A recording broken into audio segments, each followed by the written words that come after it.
Irmãos, eu já preguei aqui na IPVO, nesse texto que eu vou compartilhar com você nessa noite.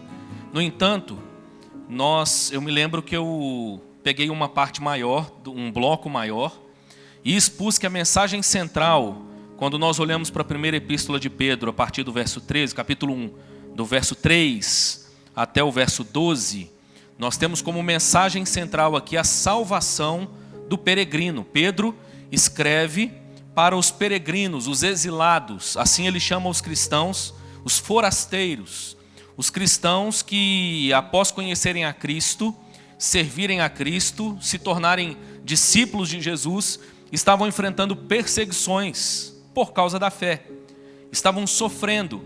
E Pedro então escreve os chamando de peregrinos, forasteiros, lembrando essa realidade da natureza do cristão que transcende a questão geográfica, a questão da nossa vida nessa terra. Nós entendemos que nós somos cidadãos da terra, temos uma pátria, temos uma nação aonde servir, aonde anunciar o evangelho, mas somos ao mesmo tempo cidadãos do reino dos céus. E Pedro está lembrando essa verdade. Então, a mensagem do capítulo 1, desse bloco, ela se concentra em Pedro falando acerca da salvação do peregrino. Há um detalhe interessante, porque Pedro, ele mostra que quando nós falamos em salvação, nós cristãos, nós não estamos pensando apenas no futuro. Ele até começa falando da viva esperança, da bendita esperança do cristão. E ele diz, de fato, há uma graça que se manifestará no último tempo. Jesus Cristo nos levará para o seu reino, reino de paz, de justiça, onde não haverá mais sofrimento e dor alguma. Então há um caráter futuro na salvação. Mas Pedro também quer mostrar nesse bloco que a salvação do cristão ela tem um caráter presente e um caráter passado. Passado no sentido de contemplar aquilo que Deus fez ao longo da história. Ele vai mencionar os profetas antigos, que profetizavam sobre o Messias, mas que não tiveram o privilégio que esses irmãos e que eu e você temos, de agora vivermos nesse período em que se concretizou o plano de Deus, a promessa de Deus. Jesus veio, Jesus viveu, Jesus ensinou, Jesus morreu pelos pecadores e foi agora ressuscitado. E Pedro ainda fala desse caráter presente da salvação. Quando nós pensamos em salvação, nós cristãos, nós podemos afirmar que nós estamos sendo salvos. É a ideia de que há uma presença constante do Espírito Santo de Deus em nós, que nos habilita, que nos capacita a viver no mundo caído. E dessa forma, já desfrutarmos no presente vislumbres daquilo que nós viveremos no futuro. No entanto, eu quero colocar a lupa sobre 2 versos de maneira mais específica nesse texto, e quero chamar a sua atenção então para a sua mensagem. Quero te convidar a ler comigo do verso 3, apenas para a gente contextualizar esses 2 versos. Então, primeira epístola de Pedro, capítulo 1, a partir do verso 3. A palavra de Deus diz assim: Bendito Deus e Pai de nosso Senhor Jesus Cristo, que segundo a sua muita misericórdia, nos regenerou para uma viva esperança, mediante a ressurreição de Jesus Cristo dentre os mortos, para uma herança incorruptível, sem mácula, imarcessível, reservada nos céus para vós outros, que sois guardados pelo poder de Deus, mediante a fé, para a salvação preparada para revelar-se no último tempo. Nisso exultais, embora no presente, por breve tempo, se necessário, sejais contristados por várias provações, para que, uma vez confirmado o valor da vossa fé, muito mais preciosa do que o ouro perecível, mesmo apurado por fogo, redunde em louvor, glória e honra na revelação de Jesus Cristo. A quem, agora presta atenção nesses 2 versos comigo, verso 8 e 9. A quem, não havendo visto, há mais, no qual não vendo agora, mas crendo, exultais com alegria indizível e cheia de glória, obtendo o fim da vossa fé, a salvação da vossa alma. Que o Senhor nos abençoe e aplique esse texto ao nosso coração, em nome de Jesus. Irmãos, quando nós olhamos então para a realidade dessa passagem, Pedro agora vai tocar nesses 2 versos em um assunto que entendo eu ser muito precioso e importante para nós. Confesso que fui pesquisar um pouco sobre alegria, felicidade, e percebi que nós não temos tanto material quanto eu acho que deveríamos ter na perspectiva da fé cristã. Nós, por exemplo, temos dificuldade às vezes de diferenciar alegria de felicidade. Então, isso me motivou a pesquisar, a aprender um pouco mais. E já aproveito para fazer uma propaganda. Nós estamos com um podcast da IPVO e nós vamos agora para o próximo tema nosso, o próximo programa, falar sobre fé e alegria. E foi pensando nisso, estudando, pesquisando, que me veio esse texto à mente. E eu quero então compartilhar algo com você nessa noite sobre a alegria indizível, a alegria inexplicável. Lembro, irmãos, de 2 fatos que me chamaram a atenção. Um, mais recente, há alguns dias atrás, eu vi uma certa polêmica envolvendo uma série que está bastante na moda aí no Brasil, The Chosen. Essa série tem atraído a atenção de muitas pessoas. E eu vi uma polêmica de um pregador que eu sei que muita gente gosta, e eu não estou aqui para desqualificá-lo como pregador, mas para dizer que eu acho que nisso aí ele deu uma escorregada. Quando ele dizia que o cristão não deveria assistir essa série, e uma das coisas que me chamou a atenção, um dos destaques que ele deu, ele disse o seguinte, que a Bíblia não mostra Jesus alegre, que se você quer ver Jesus alegre, assista The Chosen, porque o Jesus da Bíblia não é o Jesus do The Chosen. E óbvio, irmãos, quando nós falamos em uma série e em qualquer tipo de entretenimento, o cristão deve assistir como entretenimento. A gente não tem que assistir The Chosen para aprender sobre Bíblia. Para aprender sobre Bíblia, a gente abre a Bíblia e lê. A gente não tem que assistir a série para ser edificado, fortalecido. Não, irmãos. A gente senta para se divertir. E olha que coisa boa, na minha opinião, se divertir com uma série que ainda é baseada nas Escrituras. Pastor, mas nem tudo que está lá está na Bíblia. É, meu irmão. Isso faz parte do mundo, vamos dizer assim, do entretenimento. O problema para mim é o cristão ir para a série querendo receber ali a palavra de Deus de maneira fiel. Irmão, senta, assista e faça como os bereanos lá em Atos. Confira com as Escrituras. O que não for na Bíblia, você pode até achar bonito. Você fala assim, puxa que bonito, mas não está na Bíblia. Então isso aqui é inferência do autor. Mas o que é que me chamou a atenção, irmãos? E nós, inclusive, num desses episódios do podcast, falamos um pouco sobre fé e espiritualidade. E eu me lembro que eu mencionei um livro chamado A Espiritualidade na Prática, do Paul Stevens. E uma coisa que ele diz ali, que eu entendo que resume todo o conteúdo que ele vai transmitir naquele livro, e que me marcou, é que ele diz que Jesus foi o ser humano mais humano que pisou nessa terra. O destaque dele é, ninguém foi tão humano quanto Jesus. Claro, irmãos, 100% Deus, mas 100% homem, plenamente homem, homem perfeito. Nós temos limitações na nossa humanidade por causa da queda. Por exemplo, aqueles que estudam a mente humana dizem que a gente não usa pouquíssimo, um percentual baixíssimo do cérebro humano. Eu entendo que isso talvez tenha alguma relação com os efeitos da queda em nós. Jesus nasceu sem pecado. Jesus era ser humano perfeito, plenamente humano. E olha que interessante, a religião muitas vezes, ela desenha um Jesus que, na minha opinião, irmãos, não condiz com a realidade do que a Bíblia nos apresenta. O Jesus do Evangelho começa o seu ministério em uma festa. Irmãos, talvez isso se incomode os religiosos, mas Jesus ia à festa. Jesus ia à festa de casamento. E pasmem, Jesus ainda transformou a água em vinho. Eu já vi um monte de gente fazendo teorias para falar assim, não, aquele vinho era um vinho não alcoólico, era isso. E não havia o vinho alcoólico. Bobagem, irmãos. Desde o Antigo Testamento, a Bíblia inclusive alerta acerca do perigo de se embriagar com o vinho. Pasmem, Jesus está numa festa e de repente a festa fica menos alegre, porque está faltando aquilo que fazia parte de toda a festa naquela época. E Jesus então transforma a água em vinho e traz novamente alegria para aquela celebração. Esse é o Jesus das Escrituras, irmãos. Plenamente humano. Tinha fome como eu e você. Tinha sede como eu e você. Se entristecia como eu e você. E por que não? Se alegrava como eu e você, plenamente humano.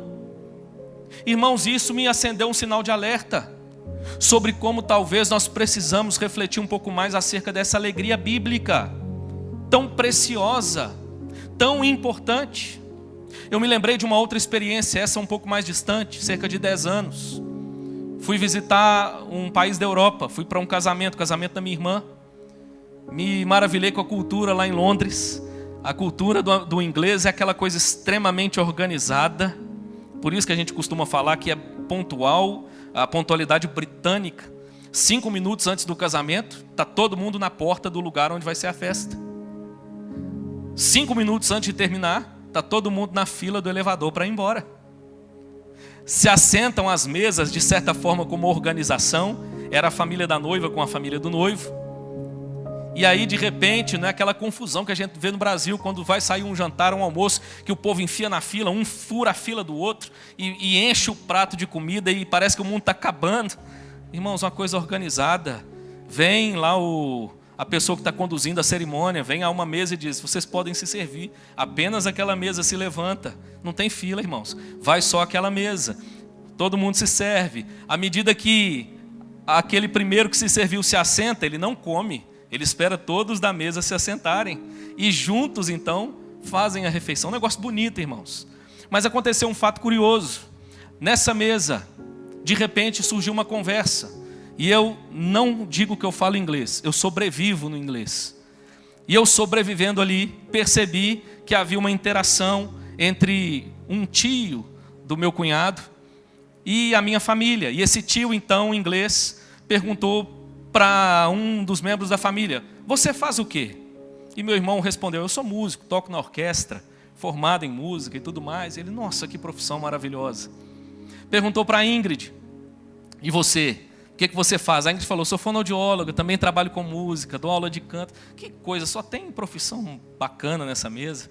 E você, minha cunhada? Eu sou psicóloga. Ele falou: nossa, que coisa maravilhosa. E você, minha mãe? Eu fui diretora da escolinha lá na Betel, trabalhei na escola, já estou aposentado. Que coisa legal, educação, coisa maravilhosa. E parece, irmãos, que é de propósito. Quem sobrou para ser o último da mesa? E de repente ele virou para mim e falou: sim, e você? Irmãos, eu respondi, eu falei com todas as letras: sou pastor presbiteriano.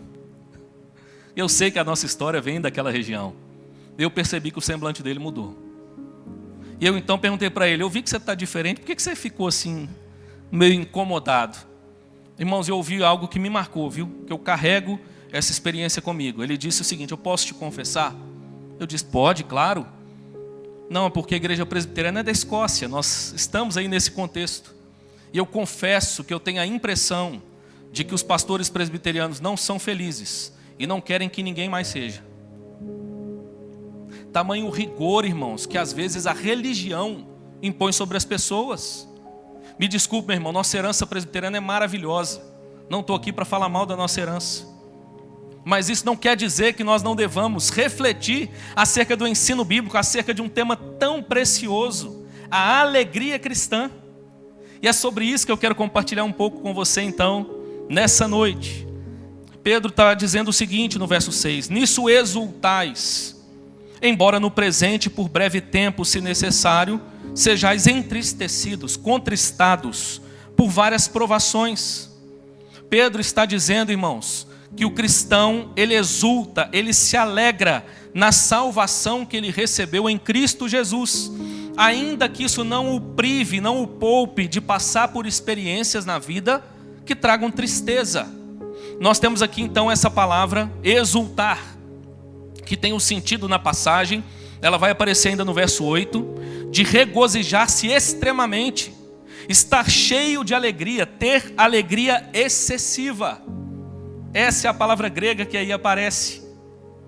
Ainda, irmãos, no verso 8, nós vemos Pedro dizendo: mas crendo, na parte B, exultais com alegria indizível e cheia de glória. Aqui nós poderíamos, eu vou falar mais de alegria, então não vou mencionar tanto o termo aqui ainda, mas nós poderíamos ver um detalhe interessante no texto original. Se nós fizéssemos uma tradução literal, Pedro está dizendo aqui que esses irmãos, crendo, eles se alegram com alegria. Essa é a tradução literal. Pedro está dizendo, vocês se alegram com alegria. Ou seja, Pedro está dando ênfase à alegria cristã. E eu quero então fazer jus a essa ênfase de Pedro, e colocando então a lupa sobre esse verso mais especificamente, compartilhar com você algumas coisas nessa noite acerca da alegria cristã. Ainda a título introdutório, talvez a pergunta que surge a nós seja essa: como alguém pode se alegrar em meio ao sofrimento mais intenso? Como assim? E para isso então eu preciso distinguir aquele conceito comum, digamos, fora do ambiente cristão, acerca de alegria e de felicidade. Em linhas gerais, não estou dizendo apenas daquilo que a Bíblia diz, mas o conceito geral que nós vamos encontrar na sociedade. Felicidade é visto como algo mais interno, tem um sentido de paz interior, de contentamento, de bem-estar. Então é um estado de bem-estar, é um estado de contentamento, é um estado de paz interior. Então quando alguém diz que está feliz na nossa cultura, pelo menos deveria ser, é sobre isso que ele está dizendo. No entanto, a alegria, ela está mais ligada a atos ou fatos positivos. Então quando algo acontece, um fato acontece, um ato específico é positivo ao indivíduo, ele então se alegra. O que isso significa? Ele tem momentos de êxtase, ou algum fato bom que acontece particularmente com ele, e que então é geralmente definido como uma emoção de êxtase, um sentimento que alguém tem baseado em um fato específico que ele vivenciou. No entanto, irmãos, a nossa preocupação é encontrar a resposta bíblica. O que a Bíblia diz sobre felicidade e sobre alegria. Claro que a minha ênfase é em alegria, mas de maneira rápida, o que nós percebemos sobre felicidade então? Nós temos um termo hebraico no Antigo Testamento para felicidade. Por exemplo, que vai aparecer no Salmo 1. Bem-aventurado o homem que não anda no conselho do ímpio, não se detém no caminho dos pecadores e nem se assenta à roda dos escarnecedores. Então essa bem-aventurança é traduzida também como felicidade. Obviamente você já deve ter feito a conexão com o Novo Testamento, onde o nosso Senhor Jesus Cristo, no famoso Sermão do Monte, inicia o seu sermão apresentando uma lista de bem-aventuranças, ou seja, uma lista da felicidade.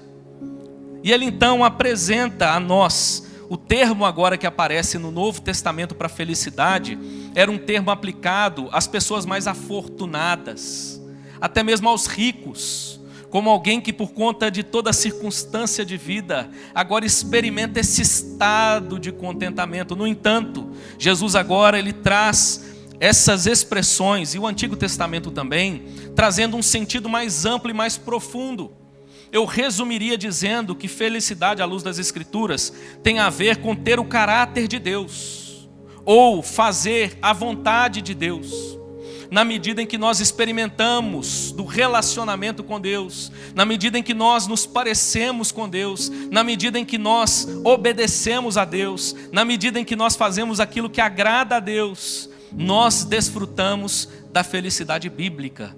E é por isso que toda bem-aventurança vem com o quê? Ele apresenta para nós uma espécie de um fazer. No entanto, a alegria, irmãos, ela tem um outro sentido. Ela tem um sentido um pouco mais neutro. Está mais relacionada a coisas positivas e coisas negativas também, que podem trazer alegria aos indivíduos. Por exemplo, nós vamos ouvir em Atos, de gente que, em Atos não, no Evangelho, de religiosos, dos religiosos que se alegraram quando Judas resolveu trair Jesus. No entanto, irmãos, a própria Bíblia vai usar esse termo e vai trazer para nós um sentido mais amplo, mais profundo. Posso resumir então dizendo o seguinte, que a alegria, à luz da Bíblia, tanto no Antigo quanto no Novo Testamento, ela trata-se de uma qualidade, não apenas uma emoção passageira. Ela é distinguida do mero contentamento e está mais focada em Deus e nos feitos de Deus. Tem um livro do pastor Martin Lloyd Jones chamado Alegria Indizível, onde ele aborda todo esse tema. E ele então lança luz sobre o sentido dessa alegria, nos convidando a perceber que, na verdade, essa alegria tem uma origem divina. E aqui então eu começo a te apresentar algumas características dessa alegria cristã. A primeira delas é que ela tem uma origem divina. A Bíblia diz em Gálatas 5:22 que a alegria é fruto do Espírito Santo na vida do cristão. Pedro está dizendo dessa alegria e ele está colocando essa alegria em Cristo. O bloco que nós lemos está mostrando isso. Ele vai dizer no verso 8: a quem não havendo visto a mais, no qual não vendo agora, mas crendo, exultais. Ou seja, em Cristo, esses irmãos podiam agora exultar e se alegrar, mesmo em meio à adversidade. Ou seja, a origem dessa alegria, irmãos, é o próprio Deus. Se nós dermos uma olhada, por exemplo, lá no Salmo 16, a gente vai perceber que é o mesmo sentido. O verso 11 diz o seguinte: tu me farás ver os caminhos da vida, na tua presença há plenitude de alegria, na tua destra delícias perpetuamente. O salmista está dizendo, irmãos, que essa alegria, que não é a alegria comum do mundo, talvez eu fale um pouco mais disso aqui, daqui a pouco. Ele está dizendo que essa alegria ela tem origem no próprio Deus. O que isso significa para nós, irmãos? Significa para nós que essa alegria não é produzida pelo ser humano.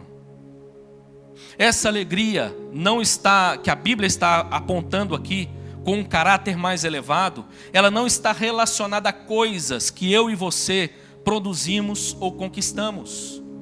Mas essa alegria é uma dádiva, um presente de Deus. É importante dizer isso, porque quem sabe você, ouvindo essa mensagem, percebe essa realidade, de que tudo que nós precisamos fazer é simplesmente abraçar essa alegria, que Deus nos dá graciosamente. A origem dessa alegria é o próprio Deus, irmãos. Não é aquilo que a gente faz, não é aquilo que a gente conquista. Romanos 15:13 vai falar dessa alegria com esse mesmo caráter. Olha o que diz o texto: e o Deus da esperança vos encha de todo gozo, ou de toda alegria, e paz no vosso crer, para que sejais ricos de esperança no poder do Espírito Santo. Ou seja, Paulo está dizendo, a minha oração é para que vocês recebam essa alegria que tem origem em Deus. O que isso significa, irmãos? Que não somos nós, no nosso empreendimento humano, nas nossas conquistas, na nossa habilidade de gerir as coisas, que conquistamos essa alegria. Não. De repente você não precisa olhar para quem está perto de você e ver aquilo que ele conquistou, aquilo que ele produziu e dizer, esse é alegre, ele tem uma alegria diferente, porque ele soube como conquistá-la. Não, irmãos. Essa alegria, ela tem origem em Deus. É Deus quem a dá. Essa alegria, irmãos, que em segundo lugar, tem uma natureza sobrenatural. Óbvio, uma vez que é o próprio Deus que a dá, de cara nós já percebemos a sua característica sobrenatural. Mas não apenas por ter a origem em Deus, mas por ser uma alegria que transcende as circunstâncias. Ela é supracircunstancial. Ela não está baseada nas experiências de vida que nós vivemos. Pedro agora vai mostrar, irmãos, o caráter dessa alegria, quando ele diz o seguinte lá no verso 8: a quem não havendo visto a mais, no qual não vendo agora, mas crendo, exultais com alegria indizível e cheia de glória. Se o texto literal já traz para nós esse sentido de alegria na alegria, ele ainda traz agora um adjetivo qualificando ainda mais essa alegria, e diz que essa alegria é indizível. Deixa eu te dar uma informação importante. A palavra que aparece aqui para indizível, ela só aparece aqui, em toda a Bíblia. Pedro está dizendo, lembre-se dessa realidade, para que cristãos que estão sofrendo, que a alegria que o cristão experimenta, ela é supracircunstancial, de tal maneira que ela é indizível, ou nós poderíamos usar sinônimos, ela é inexprimível, ela é inefável, ela é inexplicável. É interessante, irmãos, porque quando nós ouvimos sobre paz, nós vamos perceber que o mundo experimenta certa medida de paz. Deus conservou certas bênçãos, certa medida de bênçãos sobre todos os seres humanos. Na sua longanimidade, apesar da rebeldia do homem no Éden, apesar da rebelião e do pecado do homem, e Deus tinha todo o direito, então, a partir dali, de punir finalmente o homem, mas Deus, na sua longanimidade, Ele ainda preserva o mundo que Ele criou, e Ele compartilha certa medida de bênçãos com todos os seres humanos.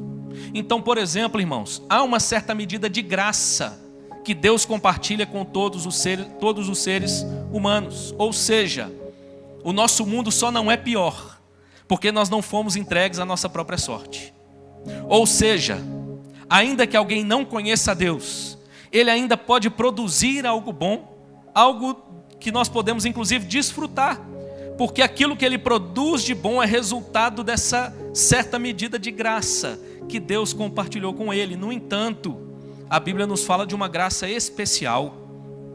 Essa é a graça dos que creem, essa é a graça dos salvos, é a graça da redenção, é a graça da salvação, é a graça, irmãos, que nos garante não apenas um viver melhor na terra, mas nos compra, nos garante um lugar no céu.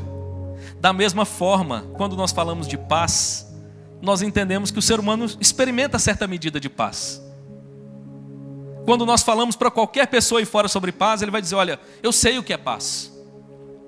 No entanto, o que a Bíblia nos mostra é que Jesus Cristo, Ele oferece uma paz que o mundo não conhece. Lembra de João 14?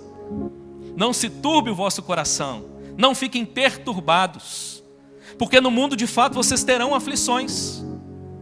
E lá na frente Ele vai dizer: deixo-vos a paz, a minha paz vos dou, não como o mundo a dá, porque no mundo vocês terão aflições, mas a paz que eu tenho a oferecer a vocês, ela é supracircunstancial, ela está acima da realidade sofrida que vocês experimentam.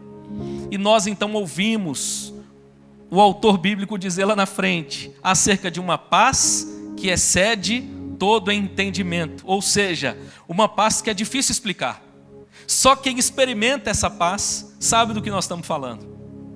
Sabe o que é o bonito, irmãos? Pedro está aqui falando de alegria e está usando o mesmo paralelo. Pedro está dizendo que há uma alegria que excede todo entendimento. É uma alegria indizível. É uma alegria inexplicável. Pedro está dizendo que o cristão recebeu de Deus a graça de experimentar essa alegria tão profunda. Esse é o sentido do termo indizível aqui, que essa pessoa que a experimenta não é capaz de expressar em termos humanos. Que bonito, irmãos, ouvir sobre essa alegria. Só aquele que a experimenta sabe do que nós estamos falando. É uma alegria que transcende aquilo que é circunstancial. Nós ouvimos Paulo falar dessa alegria em Filipenses. Paulo está na prisão.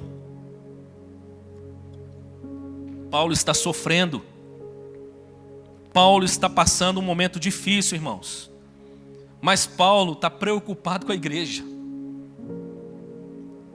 Tem gente que não preocupa com a igreja, não lembra da igreja, não se importa com a igreja, nem quando vai tudo bem. Quanto mais quando está sofrendo um sofrimento tão intenso. Mas esse era o apóstolo Paulo, irmãos. Ele tinha tudo para estar preocupado com ele mesmo, com as coisas dele, com o sofrimento dele. Mas Paulo escreve uma epístola, e essa epístola fica conhecida como a epístola da alegria. E lá Paulo está exortando os irmãos: ei, a alegria dos céus já está disponível para vocês. Alegrai-vos no Senhor, diz o apóstolo Paulo, Filipenses 4:4. Paulo ainda vai repetir: digo de novo, alegrai-vos. Irmãos, essa alegria, ela é inexplicável. Essa alegria, irmãos, ela é sobrenatural. E deixa eu te dizer uma coisa: ela é disponível a todo aquele que crê. Essa alegria transcende as circunstâncias. A alegria em Deus não depende do quanto a nossa conta é gorda. A alegria em Deus não depende de um diagnóstico positivo do médico. A alegria em Deus não depende de um tratamento amoroso, de um tratamento gracioso, da gratidão daqueles que nos cercam, dos nossos amigos e familiares. Essa alegria, irmãos, transcende a tudo e a todos. Que bonito, irmãos, ouvir sobre essa alegria. Esses cristãos a quem Pedro escreve, por causa da fé, muitos deles tinham perdido a sua fonte de renda. Estavam trabalhando em empregos mais humildes. Essa era a realidade dos cristãos do primeiro século.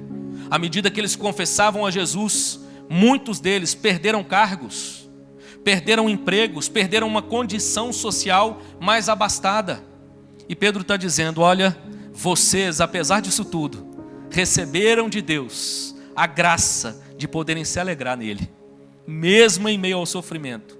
Muitos deles, irmãos, sofreram na carne, foram perseguidos, maltratados, açoitados. Muitos cristãos foram mortos, e aliás continuam sendo até hoje. Mas nada disso retira a alegria dos seus corações. Essa alegria transcende ao natural, ela é sobrenatural. Pedro ainda vai mostrar para nós, irmãos, em terceiro lugar, que a alegria do cristão, ela tem um propósito. E o propósito dela é muito nobre. É um propósito glorioso. Olha o que Pedro ainda diz no verso 8. A quem não havendo visto a mais, no qual não vendo agora, mas crendo, exultais com alegria indizível e cheia de glória. Se você der uma olhada no verso 7, Pedro vai dizer o seguinte: para que uma vez confirmado o valor da vossa fé, muito mais preciosa do que o ouro perecível, mesmo apurado por fogo, redunde em louvor, glória e honra na revelação de Jesus Cristo. A palavra que aparece aqui para cheio de glória, a expressão, ela significa aquilo que foi e continua sendo glorificado. A conotação é da presença da glória divina, que caracteriza esse tipo de alegria na vida do cristão. O que isso significa? Que o cristão, ele recebeu de Deus a graça de uma alegria que transcende ao natural. E em meio a essa alegria, ele desfruta da presença da glória. É isso que o texto está dizendo. E não só isso. Ele é um instrumento para que Deus seja ainda mais glorificado, na medida em que ele se alegra em Deus. Nós poderíamos, irmãos, e eu vou resumir aqui, dizer muita coisa sobre isso, mas há uma frase do pastor John Piper que eu lembrei, preparando essa mensagem, que talvez traduza um pouco desse sentido. Pastor John Piper disse certa vez o seguinte, que Deus é mais glorificado em nós quando nós estamos mais plenamente satisfeitos nele. Deixa eu repetir. Deus é mais glorificado em nós quando nós estamos mais plenamente satisfeitos nele. Felicidade, irmãos, contentamento, mas que traz como consequência também essa manifestação da alegria que redunda em glória ao nosso Deus. É disso que Pedro está falando. Do Deus que é glorificado no povo que se alegra nele, mesmo em meio a tempestades, em meio a problemas, em meio a circunstâncias adversas, em meio a perseguição, em meio a um mundo, irmãos, cheio de problemas como o que nós vivemos. Nosso país tem muitos desafios. De repente você lê uma notícia e fala assim, como a expressão que o pessoal tem usado hoje na internet, puro suco de Brasil. Como é que pode, irmãos? Ouvindo acerca da corrupção, ouvindo acerca das coisas que acontecem no nosso país, isso gera em nós indignação, insatisfação com essa condição. No entanto, irmãos, nada disso rouba a alegria do cristão, porque ela transcende aquilo que é natural, aquilo que é circunstancial, e mais, pelo fato do cristão permanecer alegre em Deus, mesmo diante desse contexto, sabe o que acontece? Deus é glorificado. As pessoas então olham para o cristão e percebem que essa alegria que ele tem é diferente.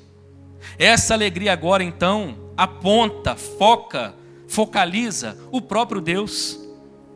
Nós então, irmãos, somos usados para que Deus seja engrandecido, para que glórias sejam atribuídas a Deus, como resultado do fato de que Ele derramou dessa alegria sobrenatural nos nossos corações, mesmo em uma realidade às vezes difícil. E finalmente, irmãos, em quarto e último lugar, Pedro vai mostrar para nós que essa alegria, ela tem ainda um resultado extraordinário. Ela redunda não só em glórias a Deus nos céus, mas ela também redunda em vidas transformadas na terra. Olha o que Pedro ainda vai dizer, e eu repito o verso 8 com você mais uma vez. O texto diz assim: a quem não havendo visto, há mais, no qual não vendo agora, mas crendo, exultais com alegria indizível e cheia de glória. Pedro está dizendo que essas pessoas, esses irmãos e todos os cristãos, por inferência, receberam de Deus essa alegria, que é sobrenatural, que transcende ao natural, que é supracircunstancial, que redunda em glórias a Deus, mas que essa alegria também é um instrumento para que outros também sejam transformados para a honra e glória do nosso Senhor Deus. Essa alegria é um poderoso testemunho acerca de Deus. Você quer um exemplo de como a Bíblia trata sobre essa alegria? Verso 2 do Salmo 126 diz assim: então a nossa boca se encheu de riso e a nossa língua de júbilo. Então entre as nações se dizia: grandes coisas o Senhor tem feito por eles. O que o Salmo 126 está mostrando é um povo que sofre, mas esse povo que sofre é agraciado por Deus, e esse povo que sofre demonstra grande alegria e júbilo, grande gozo em Deus, de tal maneira que as nações percebem os feitos de Deus, gerando alegria no coração do seu povo. É bonito, irmãos, porque Pedro vai usar essa expressão, no qual não vendo agora, mas crendo, exultais com alegria indizível e cheia de glória. O que nós precisamos lembrar? E o que Pedro aqui está fazendo menção e trazendo à memória? Se você der uma ida lá em João capítulo 20, você vai perceber que o texto vai narrar a nós o momento em que Tomé, diante do Cristo ressuscitado, pede ao Senhor Jesus para tocar nos sinais, nas marcas da sua crucificação. E o nosso Senhor, irmãos, com uma graça muito grande, o nosso Salvador Jesus Cristo, com um amor profundo, estende as mãos e diz: toca, Tomé, pode tocar. Não tem problema, pode tocar. Um puro ato de graça, irmãos. É bonito ver isso, porque a gente percebe que o Evangelho tem espaço para dúvida. O Evangelho tem espaço para os fracos. Claro, irmãos, ainda que nós não exaltemos a dúvida, o próprio Cristo então vira para Tomé e diz assim: pode tocar, Tomé, mas deixa eu te dizer uma coisa, mais bem-aventurado é aquele que não viu, mas creu. Evangelho de João, capítulo 20, verso 29. Pedro foi um desses que viu a Jesus, que tocou em Jesus. Atos vai dizer: aquele que as nossas mãos apalparam. Pedro experimentou andar com Jesus, Pedro viu os seus milagres, e Pedro agora está escrevendo para um povo convertido sem ter visto a Cristo. É a primeira geração daqueles que não foram testemunhas oculares da vida e ministério de Jesus, da morte e ressurreição de Jesus, mas mesmo assim creram. E Pedro está mostrando, irmãos, o quanto essa fé é preciosa, o quanto essa fé, irmãos, tem um poder de testemunhar acerca de Deus. Esses irmãos, ainda que não viram, eles creram, e a alegria deles trouxe como resultado, claro, como uma origem divina, a alegria indizível, que se tornou agora o grande testemunho que eles tinham a compartilhar aonde eles estivessem, acerca dessa fé que eles nutriam nos seus corações. Que bonito perceber, irmãos, que essa alegria finalmente então, ela é um grande instrumento para que Cristo seja conhecido, para que as pessoas de repente percebam o caráter do cristão e digam: há algo de diferente. Não, irmãos, esse algo de diferente não é que o crente é mais rico. Não, esse algo de diferente não é necessariamente que o crente não fica enfermo. Não, esse algo de diferente não é necessariamente que o crente não sofra. Não, ele sofre, às vezes até mais. Quem é que sofre por causa do pecado? A não ser aquele que reconhece Deus em seus caminhos. Quem é que sofre, irmãos, por viver uma vida que talvez, em algum ponto, está distante daquilo que Deus deseja? É só ouvir o apóstolo Paulo: o bem que eu quero, esse eu não faço, mas o mal que eu não quero, esse eu faço. Pobre homem que sou. O cristão sofre talvez mais do que aquele que não conhece essa graça. A diferença, irmãos, não está na ausência do sofrimento, mas naquilo que nós recebemos para suportar, para vencer o dia mau. E quando nós então temos um coração, pela graça de Deus, alegre, nós nos tornamos instrumento para que Cristo seja conhecido. Só pode ser algo sobrenatural. Isso aí não tem outro jeito. Não tem outra fonte. Tem algo de diferente na vida dessa pessoa. E nós de repente somos um instrumento, irmãos, para anunciar quem é a fonte da nossa alegria. Não, a fonte da nossa alegria não é o nosso político ganhar a eleição. A fonte da nossa alegria não é que a gente foi premiado na loteria. A fonte da nossa alegria, irmãos, não está em nós. Ela é o próprio Deus, como Pedro já nos mostrou. Quero concluir. Quando nós então percebemos toda essa dinâmica, descobrimos que essa alegria tem origem em Deus, não é a gente que gera essa alegria, eu preciso apenas te fazer um alerta para terminar.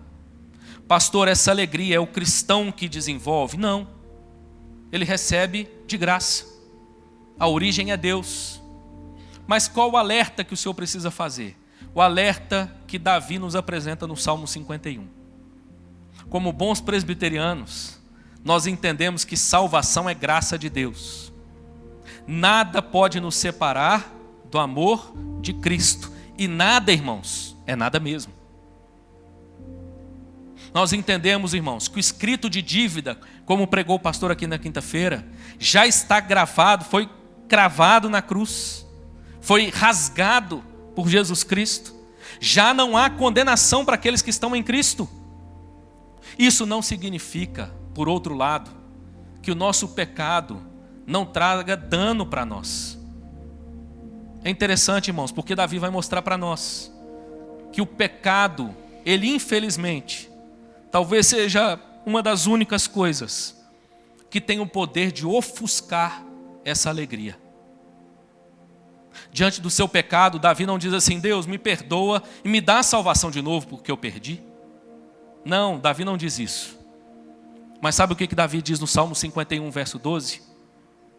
Restitui-me a alegria da tua salvação e sustenta-me com um espírito voluntário. Se diante dessa mensagem você ouviu sobre alegria e sentiu essa alegria distante de você, duas razões possíveis. Talvez você que nos ouve inclusive de casa, talvez você nunca professou essa fé, talvez você não entendeu o Evangelho até hoje, e hoje, entendendo o Evangelho, surgiu no seu coração o desejo então de experimentar dessa alegria. Eu quero te dizer que isso já é obra de Deus no seu coração. Basta que você agora confesse a Jesus Cristo como seu Senhor e o seu Salvador. Mas sabe qual é a segunda condição?